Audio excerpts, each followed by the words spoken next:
The crowd stood still. In the heart of Ouagadougou, under a golden sky that glowed like fire, Ibrahim Traoré walked toward the podium, calm, unshaken, and ready to deliver a message that would shake the foundations of Western power in Africa. Cameras flashed, soldiers stood at attention, and millions across the continent waited to hear what the young Burkinabe leader would say next. And then, with his deep, commanding voice, he began. Brothers and sisters of Africa, today we break the last chain of dependency. The time when Western NGOs ruled over our people is over.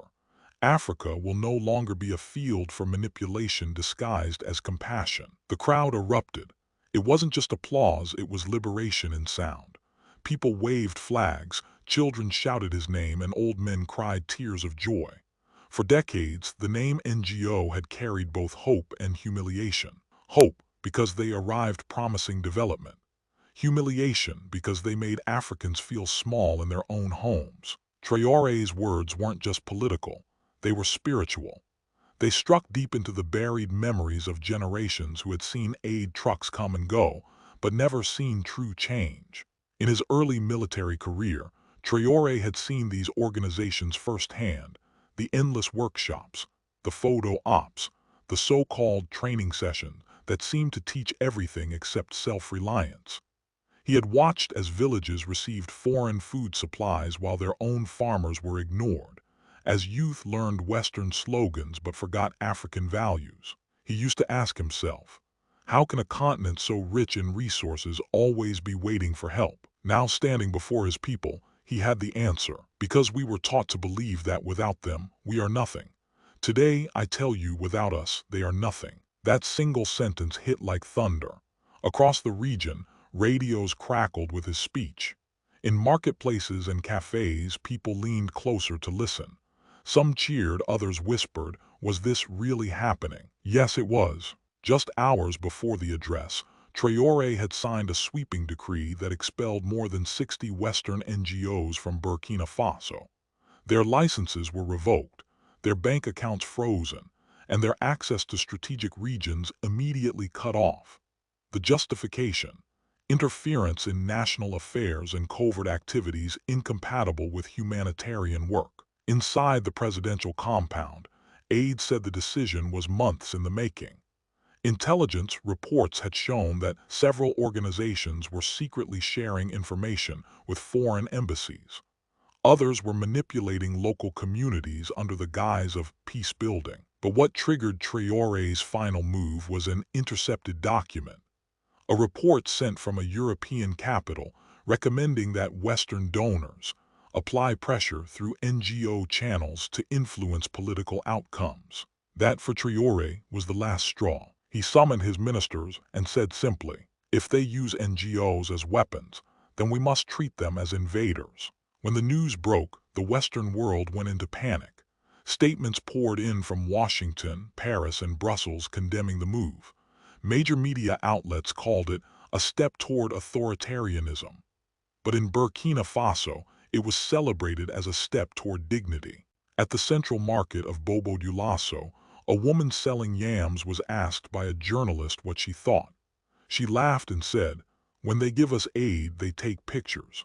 When our president gives us freedom, he takes nothing. It wasn't about hatting the West. Traoré had made that clear many times. It was about reclaiming control of Africa's destiny. He wanted the world to know that Africans didn't need to be managed. They needed to be respected. Still, the West couldn't accept it. Overnight, embassy phones rang nonstop. Aid packages were suspended, and Western diplomats drafted joint letters of concern. The European Union hinted at reviewing trade privileges. The U.S. State Department warned of consequences. But the young leader didn't blink. He held a late-night meeting with his cabinet and told them, we will not trade our sovereignty for survival. Let them take their money. We will plant our own bread. Those words became a slogan across social media.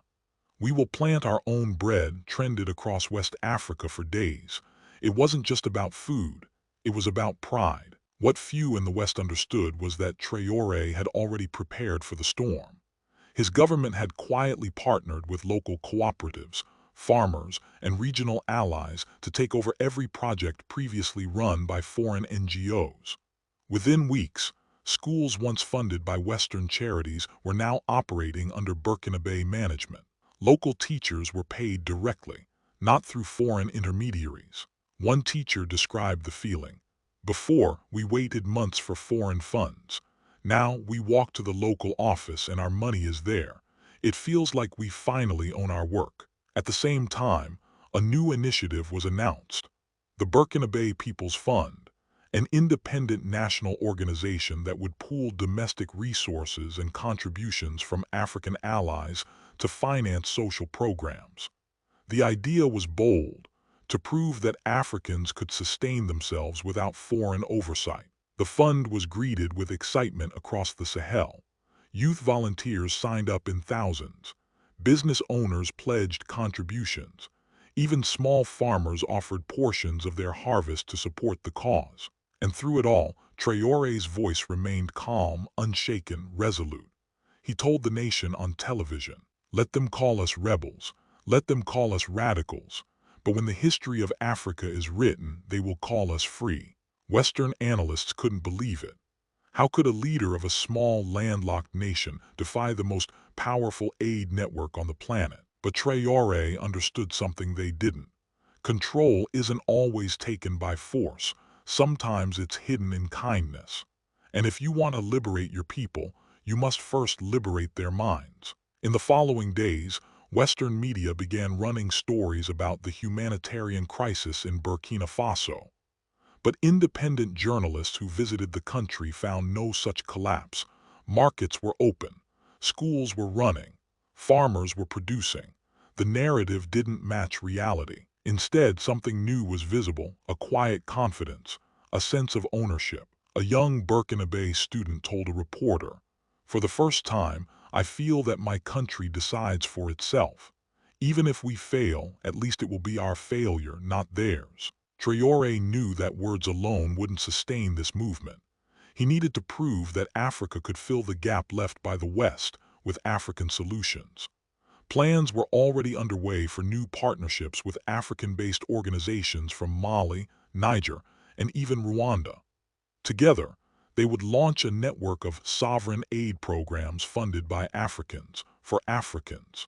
The West had long claimed that Africa lacked capacity. Traoré was about to prove them wrong. As his convoy left the rally that evening, crowds lined the streets cheering his name. From the rooftops came chants of "Traoré, Traoré, Africa's son." He smiled slightly, knowing the battle had only just begun. And deep in his heart, one thought kept repeating. This was not just about Burkina Faso. It was about every African nation still bound by invisible strings of dependency. He whispered to an aide beside him, "They will attack us in every way they can. But remember, a lion does not beg the hunter for mercy." The aide nodded. The car sped off into the night. Tomorrow, the headlines would explode. Tomorrow, the world would react. But tonight, Africa slept under a new sky, one that finally belonged to itself. The following morning, Western capitals woke up to chaos. From Paris to Washington, officials gathered in emergency meetings trying to understand what had just happened in Burkina Faso. How could a small, landlocked nation, dependent for decades on foreign aid, suddenly turn its back on every major NGO and Western partner? The mood in these rooms was tense. Reports flooded in that the Burkinabe government had expelled field officers, frozen foreign accounts, and taken full control of several Western-funded programs overnight. A memo from one European embassy called it an unprecedented challenge to international cooperation. But to Traoré, it wasn't a challenge. It was a declaration of sovereignty. Back in Ouagadougou, the government was already 2 steps ahead. The Ministry of Reconstruction, a new department formed under Traoré's leadership, rolled out an emergency plan to replace all the projects left behind by Western NGOs. In less than a week, teams of young engineers, community organizers, and local contractors began working across the provinces. The Western media had predicted chaos, famine, and collapse. But on the ground, something entirely different was unfolding. Farmers were receiving locally produced fertilizers, schools were being supported by new local funds, and Burkina doctors were volunteering extra hours at rural clinics. One headline in a Pan-African newspaper captured the moment perfectly. The West predicted a storm, Traoré delivered sunrise. In a televised meeting, Traoré addressed his cabinet. "They will not understand us," he said, "because for too long they believed Africa could not survive without them.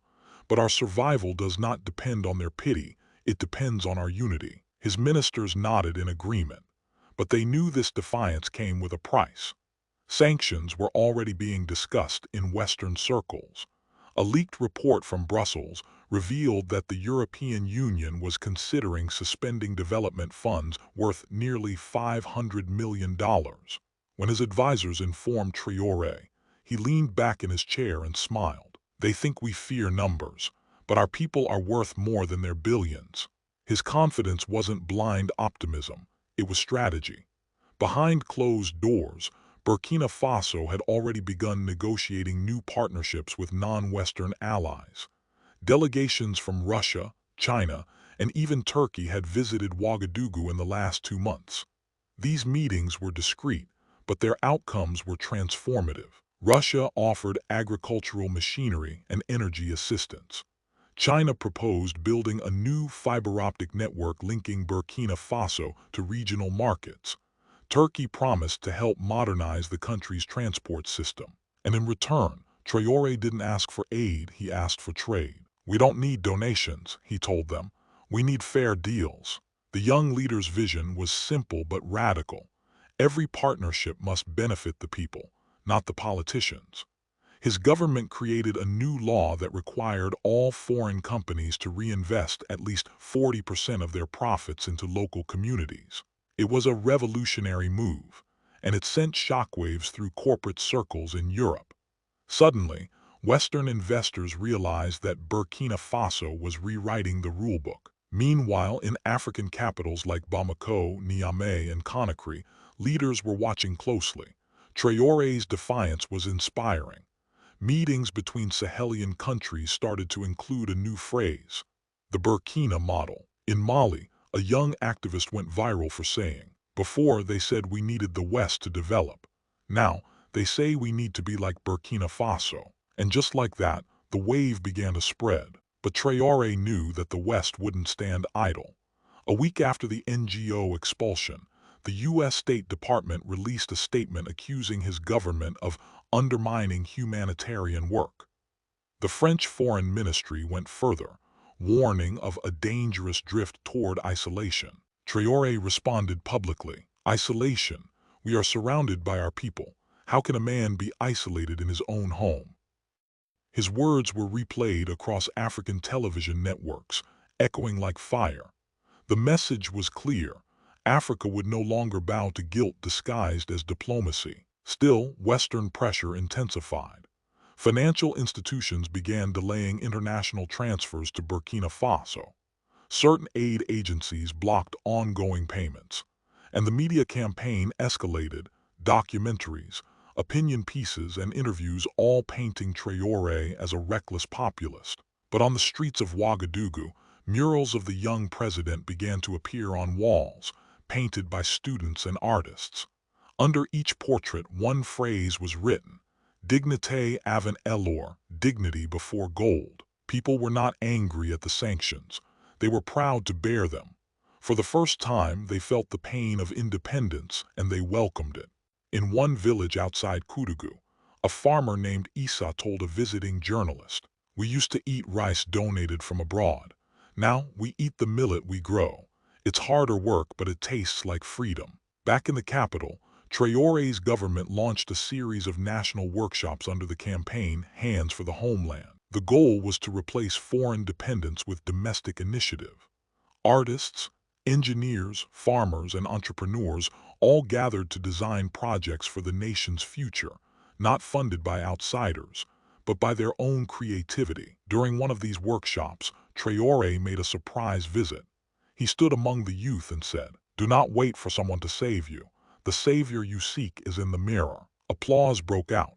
Some shouted his name, others cried, It wasn't just a leader speaking, it was a revolution breathing. Outside Africa, Western think tanks were now calling Traoré the most unpredictable leader in modern African politics. They couldn't understand his method. He had no Western consultants, no PR machinery, no corporate backers. And yet, every speech he gave turned into a viral storm. Every policy decision triggered a continental debate. Even African leaders once loyal to the West began softening their tone. Quietly, several nations started reviewing their foreign NGO policies. It wasn't open rebellion, but it was the start of something deeper, a continental awakening. And through it all, Traoré remained composed. He refused to be distracted by media attacks or diplomatic threats. His focus was on one goal, building a nation that could stand on its own feet, whatever the cost. Late one night, in a closed meeting with his closest advisors, he said, "Let them call us poor today. Tomorrow they will call us free. That is the wealth I seek." The room fell silent.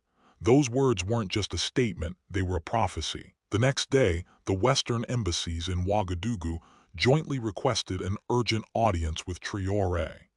They wanted explanations, and warnings were ready. But as the convoy of diplomats rolled toward the presidential palace, a quiet crowd began to gather outside the gates, ordinary citizens, young and old, waving flags, chanting softly under the morning sun. Africa is not for sale. The message was clear before the meeting even began. The meeting between Traoré and the Western envoys was supposed to be a diplomatic formality, a calm exchange of concerns and clarifications. But it quickly turned into something else. Inside the grand hall of the presidential palace, the air was thick with tension. The U.S. ambassador spoke first, reading from a neatly typed document filled with rehearsed sentences about humanitarian access and shared democratic values. The French delegate followed, warning that Burkina Faso's decision to expel Western NGOs had created a dangerous vacuum that could lead to instability. Traoré listened quietly. He didn't interrupt. He simply folded his hands on the table and waited. When they finished, he leaned forward slightly and said in his calm, firm voice, "Gentlemen, for 60 years, you've spoken to us about democracy and stability. But where is the democracy when your NGOs decide our policies? Where is the stability when your aid keeps us dependent?" The translators froze. The diplomats exchanged glances. The tone had shifted. He continued, "You talk about humanitarian access, but where was your humanity when our gold was taken, when our people worked for your companies and remained poor? You speak of cooperation, but your version of cooperation has always meant control." The room fell silent. Even the air conditioning hum seemed to stop. "If your help truly made us strong," he said, "we would not be here still asking for dignity." One of the diplomats tried to intervene, muttering about partnerships and shared goals. Traoré cut him off, his voice rising for the first time. "No, let's speak truth today. You called it aid. We call it chains. You called it support. We call it silence. You said you were helping Africa stand, but you never wanted us to walk alone." Outside the palace, word of the confrontation began to spread. Reporters whispered to one another, cameras turned toward the gate. Inside, the Western delegation realized something important. Traoré wasn't negotiating, he was declaring. The meeting ended abruptly. The ambassadors left with cold handshakes and carefully hidden anger. But Traoré didn't care about their reactions. He cared about his people, and about what message they would take from this moment. That evening, national television interrupted its regular programming to air Traoré's speech. It was simple, direct, and unforgettable.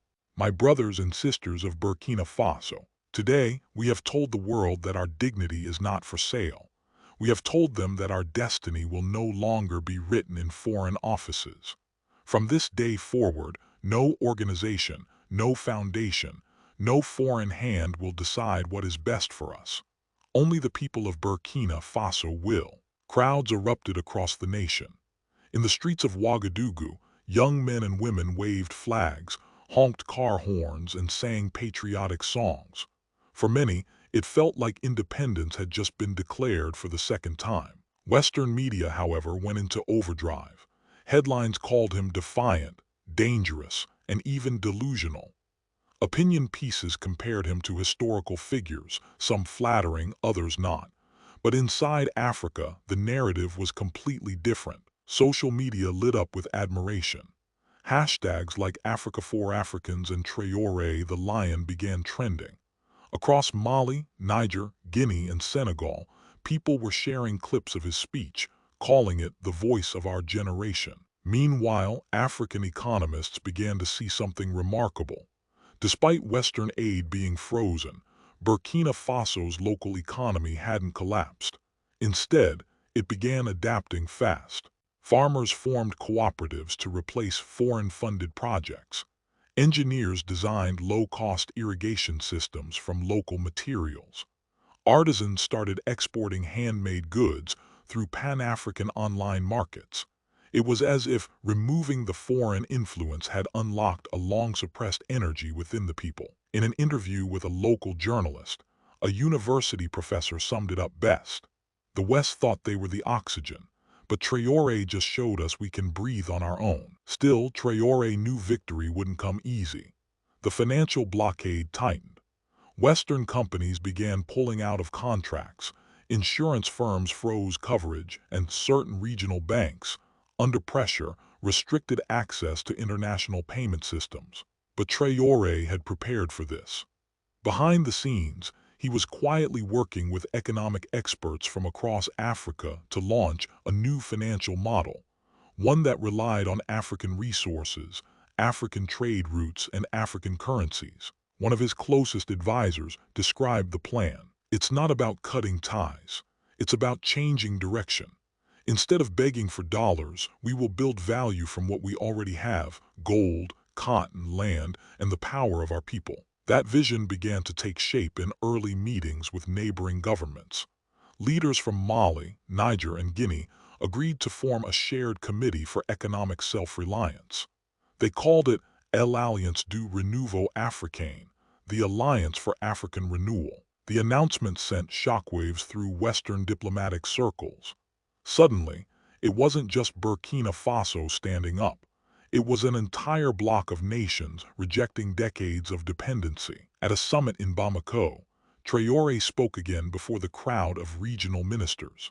"We are not leaving the world, we are joining it on our own terms. They told us we were too poor to dream. But I say this, poverty ends the day we stop believing their lies." The applause was deafening. Cameras flashed, flags waved. For the first time in a long time, African leaders were applauding not out of formality, but out of pride. Meanwhile, in Western capitals, the frustration turned into strategy. Internal memos began circulating, some proposing quiet engagement, others suggesting covert operations to restore cooperation. Intelligence agencies were instructed to monitor developments closely. But Traoré wasn't naive. He knew history too well. From Sankara to Lumumba, every African leader who defied the system had faced the same pattern: praise, isolation, then sabotage. That night, standing alone in his office, he looked out over the quiet city lights of Ouagadougou and said softly to himself, "They will try again, but this time Africa will be ready." He turned back to his desk, where a handwritten note lay beside a stack of reports. It read, "Courage is not the absence of fear. It is the decision that our children deserve better." It was written by one of his ministers, a reminder of why this fight mattered. The next morning, the Burkina flag rose over every government building, while loudspeakers in the capital played an old revolutionary song, one that spoke of freedom, struggle, and unity. The country was changing, and this time there was no turning back. The sun was just beginning to rise over Ouagadougou when the news broke. An international consortium of Western NGOs had officially withdrawn all their operations from Burkina Faso. What was meant to be a punishment turned into something else entirely, a moment of rebirth. Across the capital, markets opened as usual. Farmers brought in their crops, merchants displayed goods, children walked to school. But there was a new energy in the air, something deeper, something unshakable. It was the feeling of a nation that had finally chosen to stand on its own 2 feet. Traoré appeared on state television that morning, not in a suit, but in his familiar military uniform, the Burkina Faso flag behind him. He looked calm, confident and proud. His voice carried the same conviction that had turned him into a symbol of African strength. "My brothers and sisters," he began, "today we are witnessing the dawn of a new era. For too long, others have told us how to live, how to build, and how to dream. But today, Burkina Faso dreams for itself." He paused, his eyes steady on the camera. "They said we would collapse without their NGOs. But look around, our farmers are growing food, our engineers are designing solutions, our people are working hand in hand. We have not collapsed, we have risen." That single line echoed across Africa. "We have not collapsed, we have risen." The words became a chant, a slogan, a movement. Artists painted it on city walls. Students wrote it on classroom chalkboards. Radio hosts repeated it until it became part of the national heartbeat. Within weeks, several African nations, inspired by Burkina Faso's defiance, began reviewing their own relationships with Western organizations. In Bamako, Niamey, and Conakry, leaders spoke openly about sovereign development and African-led aid. The revolution that started in Ouagadougou was spreading, but behind the celebration, Traoré knew there was still a storm coming. Western financial networks began tightening restrictions on Burkina Faso's access to international trade. Global institutions issued warnings about isolationism.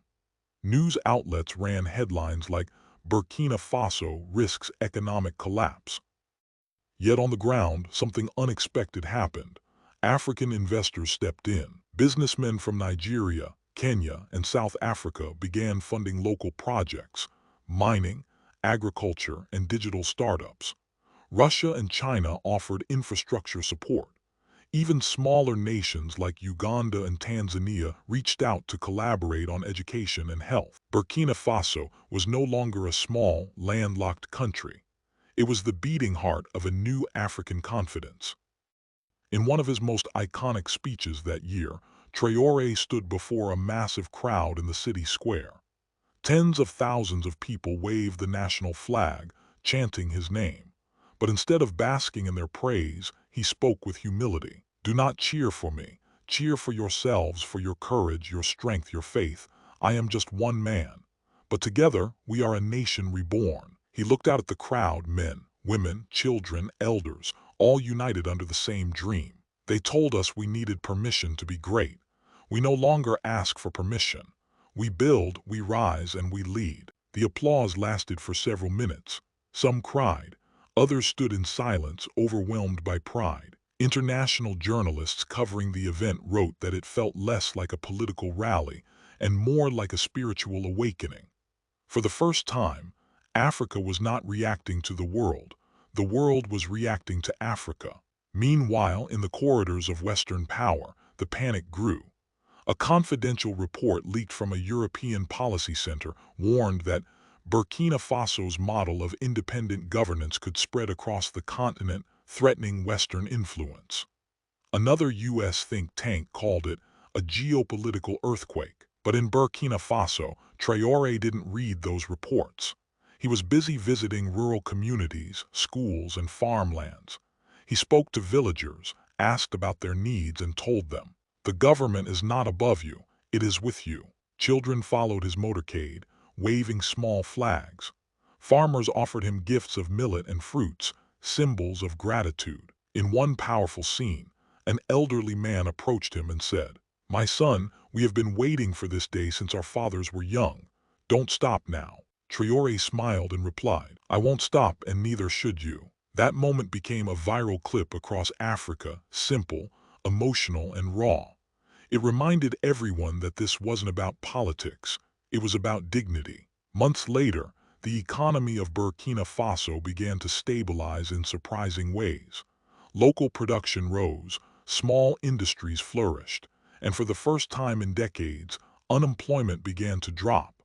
Western analysts were forced to admit that the collapse they predicted never came. And then came a symbolic moment, A headline that made history. Burkina Faso achieves record export growth without Western aid. For the Burkinabe people, it was proof of what Traoré had promised from the very beginning, that Africa doesn't need permission to succeed. That night, in a private meeting with his ministers, Traoré looked at a large map of Africa hanging on the wall. He traced his finger from Ouagadougou outward, toward the borders of neighboring nations, and said quietly, "This map will change, not by war, not by borders, but by belief that we can build our own destiny." He turned to his team and added, "And when they ask how we did it, tell them, we stopped being afraid." The next morning, as dawn painted the sky gold, Traoré stepped out onto his balcony.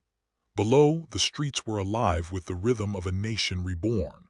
Vendors shouted, children laughed, and flags waved in the soft breeze. He smiled and whispered, almost to himself, "Burkina Faso stands, and soon Africa will stand too." The camera zooms out, the anthem swells, and his words echo one final time across the screen. A message not just for his people, but for the entire world. We were once divided by fear. Now we are united by purpose. Africa will never kneel again. If you believe Africa's new dawn is just beginning, if you stand with leaders who choose dignity over dependency, then make sure you don't miss what happens next. Subscribe, because this story is only the beginning.